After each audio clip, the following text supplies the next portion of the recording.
Uy mga Mare, sorry na late ako Sorry din mga Mars, yung driver ko kasi ang tagal. Ako din na late, yung helicopter ko kasi nagpagas pa sa ere. Ikaw Mars, bakit ka na late? Yung kotse ko kasi nabangga.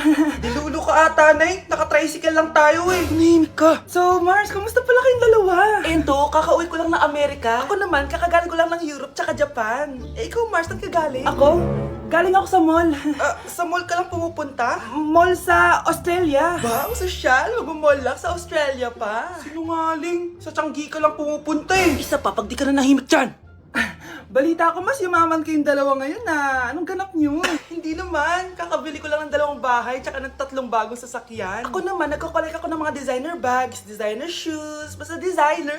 Eh, ikaw Mars. Nagko-collect ako ng ginto. O, bracelet tsaka sing-sing. Ginto? Nagko-collect ka ng sama ng loob ka mo. Punyeta ka, wag mong hintayin sumama loob ko sa'yo. Buti pa mag-order na tayo mga Mars. Excuse me, can I have the fettuccine Alfredo? Yung sa akin steak with white caviar. Samahan mo na rin ng wine. Ano bang basa dito? Sige, spaghetti na lang. Steak yung sa akin, Nay, ha? Gusto daw ng steak ng anak mo, Mare. Hati na lang kami ng anak ko. Sige, spaghetti na lang daw. A few moments later. Sino po magbabayad ng bill? Kuya waiter, ikaw na lang mamili kung sino magbabayad sa aming 3. Mayaman naman kami lahat. Si ma'am po. Ako? Ikaw magbabayad, Nay. Congrats, Mars! Magbayad ka na. Wait lang. CR lang ako, sige, Mars. Babalik pa ba yun? Alis na ako. Bahala kayo dyan. Mare, ito na pala yung anak ko. Anak niyo na pala, Mare. Balita ko marunong kumanta yan na. Oo, Mare. Anak, kumanta ka nga. Bibigyan ka ng pera ng tita mo. Sige po, Nay.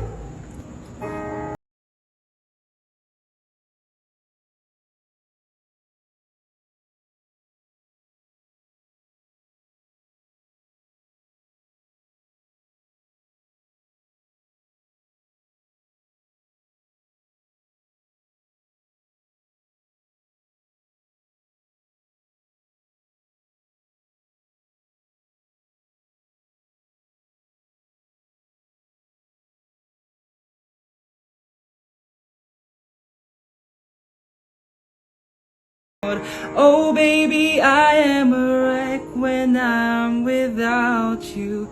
I need you here to stay. Oh, di ba Mare? Sabi ko sa'yo magaling yan eh. Alam mo Mars, pwede mo lang istala ito sa tawag ng tanghalian. Ito para sa'yo. Thank you po. Akin mo na to Mare. Ako muna magtatago. Baka mawala niya pa. Sige Mare. Bes, bakit ka absent kahapon? May pinuntahan kasi ako, Bes. Ano yan? Ba't mo tinatakpan yung bibig mo? Mabaho ba yung hinga mo? Ano kasi? Hala, naka-braces na si Scarlett. Kaya siguro absent siya kahapon. Bes, magkano yung braces mo? Di ba mahal yan? Rich kid ka siguro. 5K lang to, pero naka-promo kasi sila, kaya 3K na lang. Ako na rin nag-change ng rubber kasi kamahal man. Nandito ba si Scarlett? Present po, ma'am. Anong present? Ayusin mo nga magsalita. Sorry ma'am, di po kasi ako makapagsalita na maayos. Masyakit po kasi yung braces ko. Ay wow, kala mo talaga. Anong ginagawa niya? Over naman sa pakita ng brace. Bes, ano yan? Ba't ganyan ka mag-tiktok? Siyempre para makita ng mga friends ko na may braces na ako. Ganon? Tsaka para ma-ROI ko na din to, no? Sige, Bes. Nay, nandito po yung boyfriend ko. Sige anak, papasukin mo. Sige po, Nay. Babe, balik ka na. Hello po, tita. Eto ba yung driver niya, anak? Boyfriend ko yan. Anong driver, Nay? Boyfriend mo to? Halika nga dito, anak. Ano ba yan, anak? Mag-boyfriend ka na nga lang. Pangit pa. Nay, ano ka ba? Mayaman yan. Siguraduhin mo lang, ikaw pala yung boyfriend ng anak ko? Opo, tita. Malaki ba bahay mo? Wala po akong malaking bahay. Ganun ba? Ayaw kita sa anak ko. Nay, ano ba? Kasi sa mansion po ako nakatira. May kotse ka ba? Syempre po. Baka yung mura lang yan, Lamborghini lang po. Sabi ko sa inyo, Nay, mayaman yan eh. Meron po akong regalo sa inyo, tita. 1,000,000 po para sa inyo. 1,000,000? Anak, ano bang hinihintay mo? Magpakasal na kayo. Sige, Nay. Gusto ko next week may apo na ako, Nay, hinuhuli ako ng mga tano sa labas. Bakit ka nila hinuhuli? Di ko po alam, Nay. Yung totoo, anong ginawa mo? May nasagasaan po ako, Nay. Ay, Diyos kong bata ka. Sige, magtago ka na. Sige po, Nay. A few moments later. Tao po. Ano po yon? May nasagasaan kasi anak mo. Nandito ba siya? Grabe naman. Kaso, wala siya dito eh. Para sigurado, pwede ba ako pumasok dyan? Ah, sige! Ah, sakit ang tiyan ko! O, di ba? Wala siya dito. Mukhang wala nga dito. Sige, alis na ako. Ah! Ano yun? Nandiyan ka lang pala, ah! Huli na kita! Ah, teka lang. Ano ba nasagasaan niya? Nakasagasa siya ng langgam. Langgam? Seryoso ka ba? Bakit? May buhay din sila. May pamilyang naghihintay sa kanila. Oo, sige, huli niyo na yan. Total, puro kain at tulog lang naman ginagawa niya dito. Okay, class! Na-miss nyo ba ako? Bumalik na si ma'am! At dahil first meeting natin, hindi muna ako magli-lesson. Gusto nyo ba yon? Ma'am, pwede po kami kumain sa kantin? Sure! Oh, yung mga gustong kumain, kumain na. Gawin nyo na lahat ng gusto nyong gawin. Basta, today lang yan ha. Next week, magli-lesson na tayo. Grabe, ang bait talaga ni ma'am, no? True, be. Kaya favorite ko yan si ma'am eh. Tara na, kain na tayo. Okay, class. What is the powerhouse of the cell? Scarlett? Ano ba yun? Starts with letter M. Mitochondria? Very good! Kaya mo naman pala eh. Thank you, ma'am. O, class, mag-e-exam kayo ha. Dinalian ko na to para sa inyo. Lahat ng nasa lesson natin, nandito. Okay, get one and pass. Oo nga, ang dali lang. Makaka-perfect pa ata ako. A few moments later. Okay, time's up. Pass your papers. Wow naman, lahat kayo nakakuha ng high scores. Magaling ka kasi magturo, ma'am. Okay, class, dahil Friday ngayon, gusto ko mag-enjoy kayo sa weekends. Kaya naman, hindi ako magbibigay ng assignment. Yes, thank you, ma'am. Makakagala ako. At isa pa, class, malapit na mga anak si teacher, oh. Magli-leave muna ako ng ilang months. Ha? Habang wala ako, si Ma'am Diana muna ang papalit sa akin. Maging mabait kayo sa kanya, ha? Hi, class. Namiss niyo ba ako? At dahil first meeting natin, may surprise quiz kayo. Nandito na naman yung pet peeve ko. Hindi! Hindi! Yes po, ma'am. Dok, ikaw ba yan? Anak, samahan mo ako sa doktor. Oh, bakit, Nay? May sakit ka? Oo, ipapacheck ko lang tong skin ko kasi, alam mo na, tumatanda na nanay mo. Ay, akala ko naman kung ano. Hello po, Dok. Magpapacheck up sana ako. Yes po, ma'am. Dok, ikaw ba yan? Oo, ako to. Ano ba gusto mo? Para kasing ang oily ng skin ko tapos ang laki pa ng pores ko, oh. Di tamang-tama pala tong product na suot ko ngayon sa'yo. Try mo tong Glad to Glow Volcano Clay Stick. 2 to 3 times a week ko tong ginagamit kaya di na ako masyadong oily. Nabawasan din yung appearance ng mga pores ko at nag-brighten yung skin ko. Hindi din to mahirap ilagay sa hard part ng face like side ng nose at nakaka-clean din ng pores. Of course, this is FDA approved and 179 pesos lang to. The best ka talaga, Dok. Parang kailangan ko din yan, Dok. Oo, Scarlett, bagay to sa'yo. Lagyan mo buong katawan mo, ah. Anak, malapit na akong manganak. Magkakaroon ako ng kapatid, Nay. Oo, anak, magiging kuya ka na. Nakaka-excite naman, Nay. A few moments later. Mare, musta na? Uy, Mare, buntis ka din pala? Oo, Mare. Malapit na nga akong manganak eh. Sabay pala tayo manganganak, Mare. Siguradong mas maganda anak ko kesa sa kanya. Di ka sure. Mas maganda anak ko. Magmamana ba naman sa akin? Sakit na dyan ko. Manganganak ka na? Darling, tulungan mo ako. Anong mangyayari, darling? Manganganak na ako, darling. Manganganak ka na? O sige, ikaw ka muna doon. Sakit na dyan ko. Manganganak na din ata ako. Manganganak ka din? Oo. Hinga kayo ng malalim, ha? Tapos, ire! Sige, malapit na! Di ko na kaya!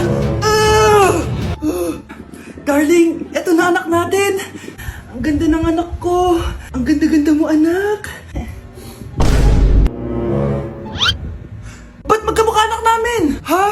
Ikaw ba tatay nun? Darling, I can explain! Mare! Walang hiya kayo! Darling! Mare! Magsama kayo! Mukhang mainit na naman yung dugo niya. Palagi naman. Okay, class. Bring out 1 sheet of yellow paper. Mag-essay kayo. Patay, yellow pad. Be, Scarlett, pengin naman ako niyan. Ayoko! Last week ka pa, ha? Ikaw na nakaubos ng yellow pad ko. Ha? Bumili ka kaya? Sorry. Class, pass your research paper. Last week pa yan. Ma'am, eto na po yung akin. Oh, Scarlett, nasa yung mga grupo mo? Tinanggal ko na po. Ha? Ba't mo kami tinanggal? Yung mga pinapasa mo, walang kwenta. Binigyan na kita ng chance, di ba? At ikaw naman, Samantha, hindi ka naman nag-send ng GC, di ba? Oh, kayong dalawa. Gumawa kayo ng sarili nyo research, ha? Bes, paano na tayo niyan? Pinapainit niya talaga dugo ko ah. Bakit kaya palagi mainit yung dugo ni Scarlett? Baka mabigat lang yung pinagdadaanan niya, be. Miss, sorry. Okay ka lang? Ano ba yan? Kasi tumitingin sa dinadaanan eh. Bes, tignan mo. Bulag ka ba, ha? Kita mong dumadaan ako dito tapos babanggain mo ako? Wow! Maldita ka! Kala mo di kita papatulan? Oh, bakit? Porket cute ka? Porket type kita? Ayun, love life lang pala kailangan niya. Nakakakilig sila, bes. Type niya daw ako. Nakakainis, ba't ko ba nasabi yun? Anak, nakita mo ba yung cellphone ng tatay mo? Nilagay ko dun sa loob ng kabaong niya bago siya ilibing. Ha? Ba't mo naman ginawa yun, anak? May mga importante laman dun. Baka sakaling buhay pa siya para matawagan niya ako. Ay, Diyos ko talaga tong batang to.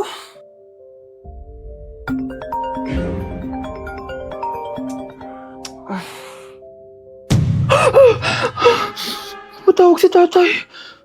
Nay, kailangan natin pumunta sa sementeryo. Tumawag sa akin si tatay. Anak, pwede ba? Wala akong oras makipagbiruan sa'yo. Marami pa ako tatapusin trabaho. Pero Nay, pag di ka pa tumigil, kukunin ko yung cellphone mo. Tay, sumagot ka. Alam kong buhay ka. Sa lahat ng pwede kong makita, ikaw pa talaga. Jessica, tinatawagan ko lang tatay ko. Nababaliw ko na talaga, no? Patay na tatay mo, di ba? Baliw. Hindi, buhay siya. Ito tandaan mo. Kapag hindi ka pa tumigil sa kabaliwan mo, susunod ka na sa tatay mo. Sinabihan akong baliw ni Jessica tapos sinaktan niya ako. Totoo naman, di ba? Nabuhay ka. Anak, nabalitaan mo na ba? Ha? Ang alin, Nay? Patay na si Jessica. Natagpuan siyang walang buhay dyan sa may ilog. Ano? Ay, Diyos ko, kawawang bata. Tay, sumagot ka na please.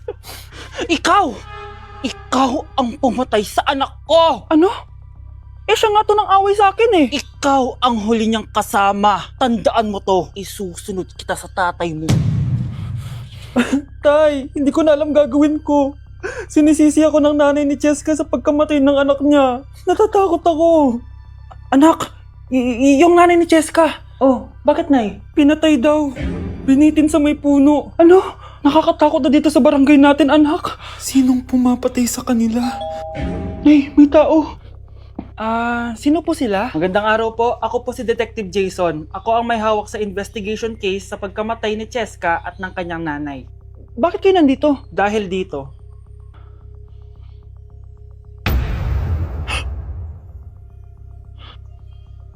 Nay, ikaw pumatay sa kanila? Oo, anak.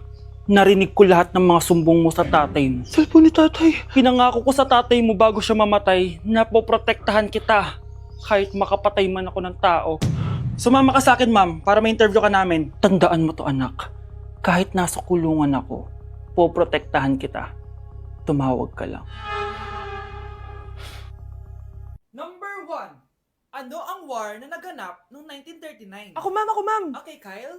Battle of Yultong. Anong Battle of Yultong na yan, ha? Puro ka kasi TikTok eh. Yun po kasi yung uso, ma'am eh. World War II yun, class, ha? Puro ka kasi cellphone, kaya di mo alam. Confiscate ko yan eh. Number 2, madali na lang to ha. What is the Philippine National Anthem? Ma'am, alam ko yan. Yes, Scarlett. Ano kasi yun, Loop? Selos by Shaira? Anong selos-selos ha? At di ko alam bakit ba nagkakaganto. Pinagluloko niyo ba ako dito ha? Lupang hinirang yon. Ay, iba pala ma'am. Lahat kasi sila kinakanta yan eh. Aba, saan kayo galing ha? Sa kantin po ma'am. Ang kakapal ng mga mukha nyo! Hindi nyo na alam yung mga boundaries nyo! Bes, alam ko na to. Magte-trending si ma'am. Hala, nakalive pala ako. Guys, hindi ako totoo. AI lang ako. Hinahabol ako ng zombie ngayon. Chat, ano ba? Wala ka na ba magawa? Hi guys! Nandito ako sa space ngayon. Ayoko na dyan sa Earth. Marami kasi akong utang dyan. Alam mo bang AI ka? Hala, hindi Nagbabayad ako ng renta. Nasa stress ako. Wala akong ipon. Hala, tao to.